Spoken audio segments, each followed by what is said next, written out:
Welcome back. Today we are doing something a little bit different than we've done the last couple of videos. Today we are going to be fixing a Tenon Cork on the clarinet. Tenon Cork, for the clarinetists and maybe band directors out there, you probably know this, but the Tenon Cork is this little piece of cork that is at the end of every joint on your clarinet. This is very important that it makes a nice tight seal, as it lets everything below that speak very freely if it seals well. If it doesn't seal well, it's not gonna play well. The other thing is these have a tendency to break at inconvenient times. So I'm going to show you two different ways to fix these. One is the sort of in a hurry, it broke right before a concert. The other is if you have some time, as I do today, to fix it the right way. So here's going to be two parts to this video, so enjoy. Okay, so now we're going to talk about the tools that you need. I've got a few. The quick way to do this is I'm going to use dental floss, so I've got some dental floss here. I'm going to be ready to use that on the second way we do this. The next thing I have is, this for the more permanent way we're going to do this, is I have a little X-Acto knife. These are pretty awesome. Not very expensive, just maybe $5-6 at Home Depot. I like this little caliper gauge. This caliper gauge is great because it lets us measure in and out dimensions, and it can give us a very exact measurement when we use the tool right. I like to have some sort of a steel ruler. I'll be making some cuts along that, and I don't want to mess up with a plastic ruler. I like to use a little cutting board. I think this was $1 at the grocery store, so definitely easy to come by. I recommend you find some good cork, and cork can be kind of expensive, and it can come in different thicknesses, and you have to kind of know which thickness you're going to use. For this project, I think we're going to do this cork, which is just a little bit under 1 millimeter thick. And again, I'm using my caliper to gauge that. I have used 1.5 millimeter. That's about as thick as I ever really need. Sometimes if you have a really big instrument, you can use the 2.5 millimeter. But again, because you're wrapping it, it's going to take up a little bit more thickness than that. We're working on the alto clarinet here today, and this instrument has a thinner, like, I don't know, it's called like a shelf in here, like this. The depth, you can see that between here and here. It's a small little difference, but it's not very big. And this one, I've already pulled the cork off. The cork was probably 50 years old. Not awesome cork, so we're gonna replace it with a new one. But first, I'm gonna show you how to do the quick way. And this is the way I would recommend you do at a concert, or even if you travel if you're, like you play in a group and you have to show up for the weekend. Have some dental floss in your case. I'll show you if I can do this here. So what we're going to do is I like to put a little bit of a twist here. Twist it once on there. In the Boy Scouts, I think we call this a timber hitch. So I do 2 of those on there. Keep this tag end tight. Okay, got those on there. And then I just wrap and wrap and wrap. And I'll probably go around 4, 5, 6 times. Just enough to give me some space. It doesn't have to be super awesome. It does not have to look like, if you look at bassoons, a lot of times they have them wrapped like that. I just wrap, and then I'll take my joint, tie this off briefly so it'll stay when I put the joint on there. Tie that off, put that in there, check it. That's pretty loose. So the best thing is actually if you can do it with the cork still on there, and I goofed up on the video and I already took the cork off. So anyway, just keep wrapping. You'll know, because just go around a bunch till it feels like it kind of bulges out a little bit. You can do the whole joint like this.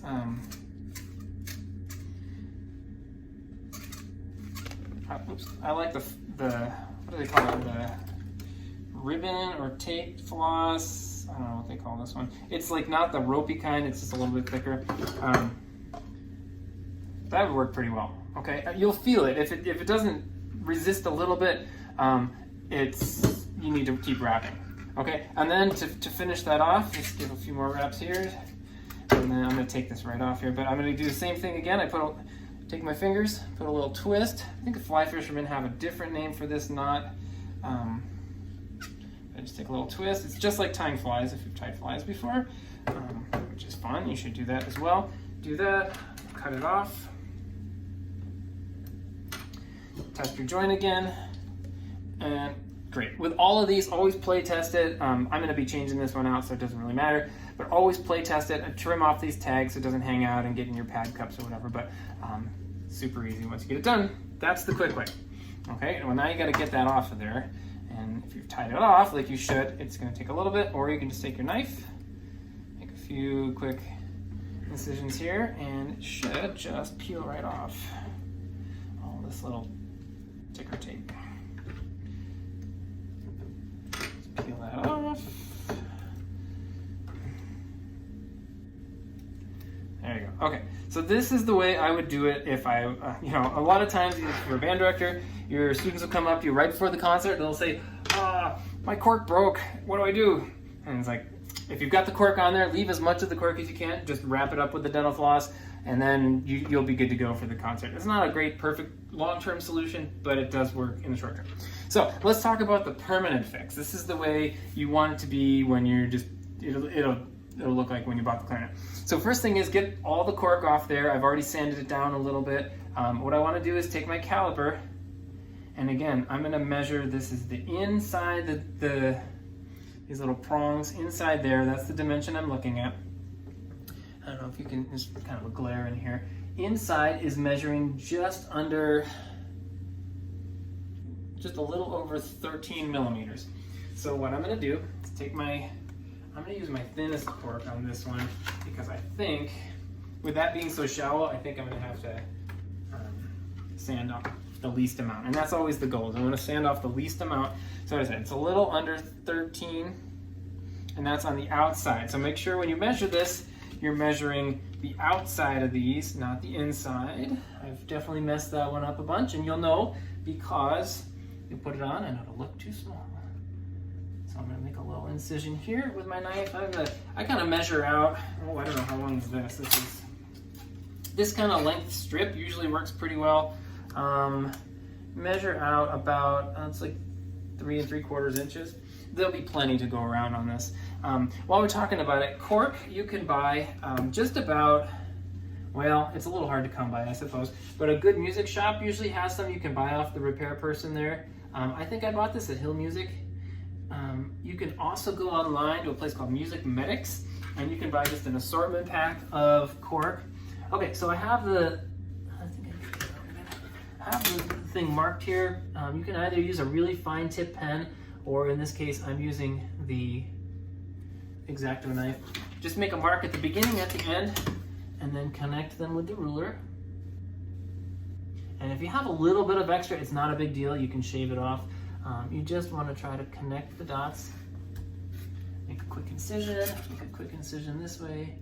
I try to keep my cork as clean as possible this way so that I can always come back and have reasonably straight edge on it. Okay, so I've cut the cork. I've got it about the right length. I'm just going to match it up. I'll see how it fits. Make sure I've got enough to go around, plus a little bit. Okay, and you can see I wrap that around. Keep your cork humidified too. I use those little Boveda packs that I use to keep my instrument humidified, but this will be a great cork. This is going to work really well. It's just about the thickness of what they've given you there. We're going to have to sand off a little bit. That's all. You always have to sand off a little bit of it, but that's not too much, not too little. So now we're going to take out this contact cement, and this stuff is pretty nasty stuff, but it'll hold really well. I think before we do that, I want to talk to you a little bit about tapering it, at least the bottom end. So at the bottom here, when I start it, so before I get it going, I want to make just like a little bevel.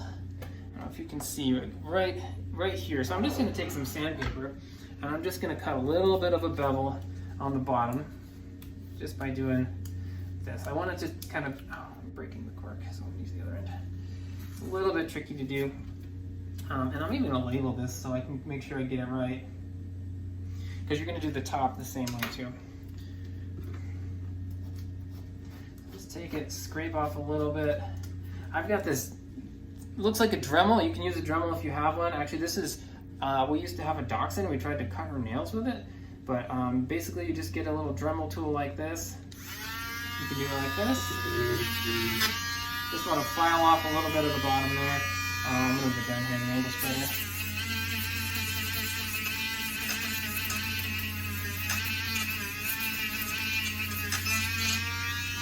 This cork is so thin, you have to be pretty careful with it. You can see I didn't get too much off of there. I'm going to do it again a couple times. You can speed this up on the video.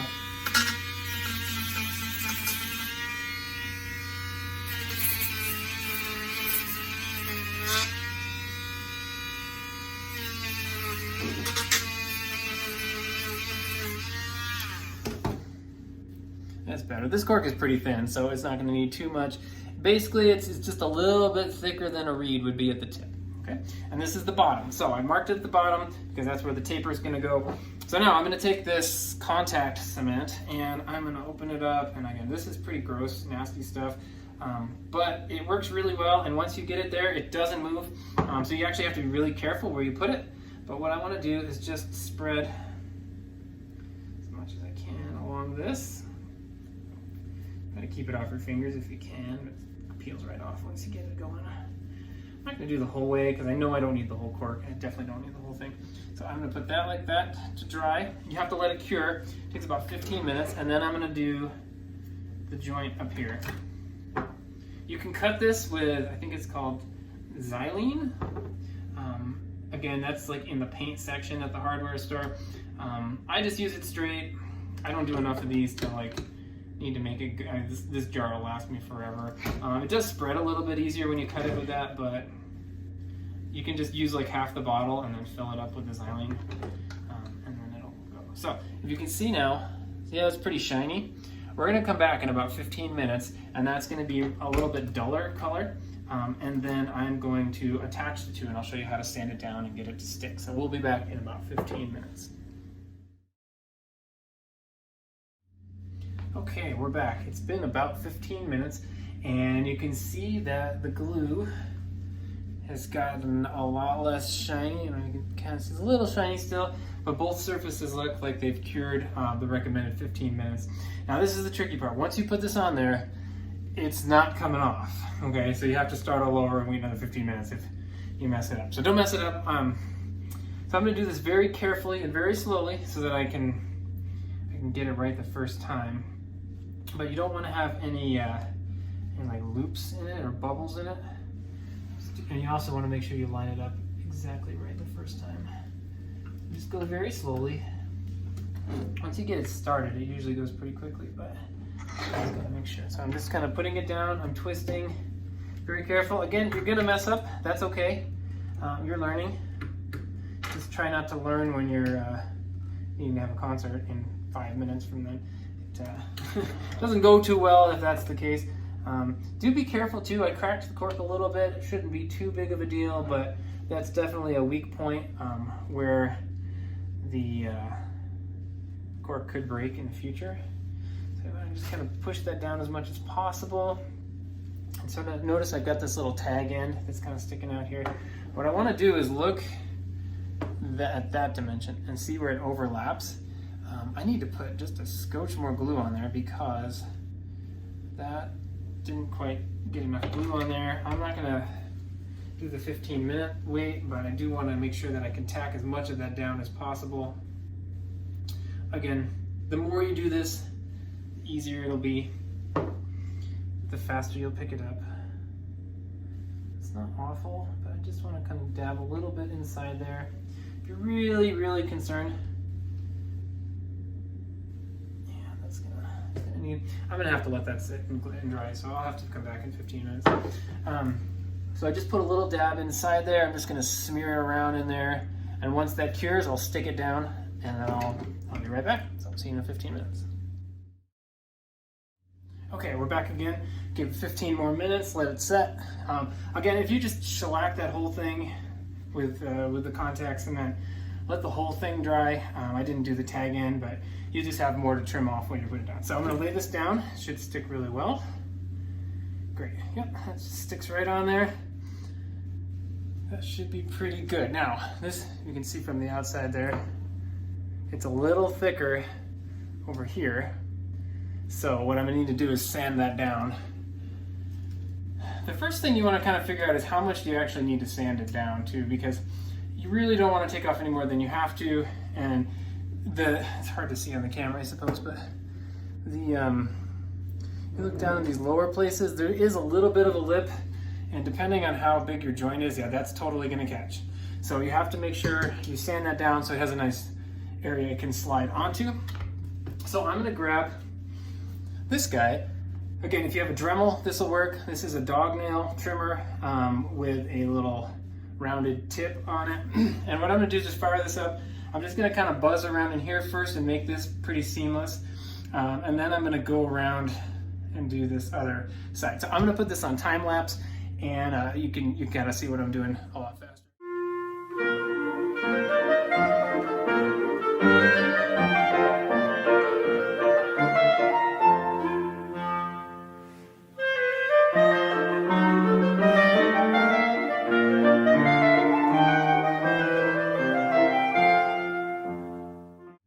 Okay, so you saw I did all that sanding. I used the Dremel a little bit. I used the sandpaper.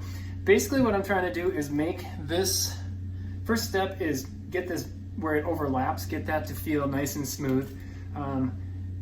Yeah, the overlap part is right here. You maybe see it a little bit on this angle. The overlap part is right here, and it came out really smooth. I used the Dremel on most of it. Get that bump to go away. Then I like to take either the Dremel or the sandpaper or both, as you saw me do, and smooth this outside edge. I then check it with the joint, and then I do the inside edge. This outside edge is way more critical that it's a nice smooth flow between the two, so that it doesn't catch while you're putting the joint together. If it catches, it's gonna rip it off, and that's not gonna be awesome. So that's all pretty much done. It's the right size. The last step that I wanna do here is use a whole lot of cork grease. It's gonna pack it down a little bit. I would leave the joint together for as long as you can. It'll pack it together, and if you use good cork grease, it'll actually help to condition the cork, and then the cork will last a lot longer. So I'm using Brad Bain's. You can see they come in these cool little plastic containers. This is Brad Bain's cork grease. I think he's got the ingredients listed online. Usually like slippery elm bark is part of that. It's all sort of natural stuff. I just glob a bunch on my finger, and I do this. While we're talking about it, you should be greasing your cork just about every time you put your instrument together. If you do that, your corks will last a lot longer and the joints will seal better. One sort of exception to that is if you get a joint that's too loose, like the cork has been packed down for too long, if you use too much cork grease or do it too regularly, it'll fall apart. I see that a lot in my middle joint, so I probably need to change the cork on there. But anyway, get that nice and lubed up with a whole bunch of this. I don't normally use this much when I'm putting my instrument together, but this first time, I really want to make sure that that cork is good and supple, and that it's going to take to being on there. It's not going to crack once it dries out a little bit. If you live in a dry place like we do, cork cracking is a pretty routine thing, so you want to make sure you're keeping them pretty well hydrated with this stuff. I wouldn't necessarily recommend using, got some other stuff here. This sort of usually comes in a tube like this. The tube's not necessarily bad, but this sort of, you look at it, it's kind of cakey on the inside. I don't know if you can see that on the camera. It's kind of cakey. It's usually made out of petroleum stuff, and it tends to break down the cork a little faster. So I've got that well lubed up. I'm gonna try the joint again, make sure it slides on. Yeah, that's pretty solid. I could play that, and I'm sure that low E flat's gonna speak really well. So that's it, guys. That's all there is to repairing a cork. It's not very hard. It does take a little bit of time, but if you're patient with it, don't expect it to look pretty the first time. As long as it seals and the instrument plays, that's a win. I probably do one of these a month, which, if you're a repairman, you're probably doing 5 or 6 of these, 10 of these a day. But I don't do it very often, but when I do, I try to make sure each time's just a little bit better. The first ones were not pretty. You can definitely see the little line on there. Having the right tools helps.